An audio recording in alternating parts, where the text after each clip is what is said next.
Napaka-juicy at crispy na fried chicken. Tara, gawin natin yan. Gagamitin ko dito yung Thai part.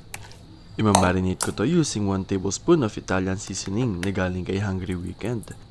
At purong patis ng Lawrence, 1 kalahating kutsara.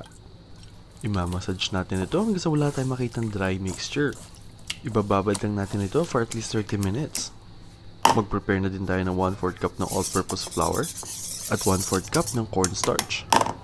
Pag marinated na ang chicken thigh natin, i-coat lang natin ito ng flour mixture. Gamitin mo na lang yung dry hands mo dun sa ating flour mixture. Set it aside and magpainit na tayo ng mantika. Siya nga pala, ipagpag mo yung excess flour. Para pag prinito na natin ang chicken ay hindi mangitim ang mantika. Bakit nga ba nangingitim ang mantika? Dahil yun sa excess na flour.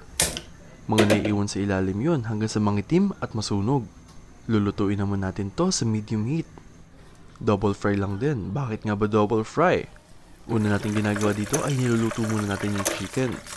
Ginagawa natin ito para mas juicy yung kakalabasan. Then for the second fry, yung mismong balat na lang yung kailangan natin prituhin.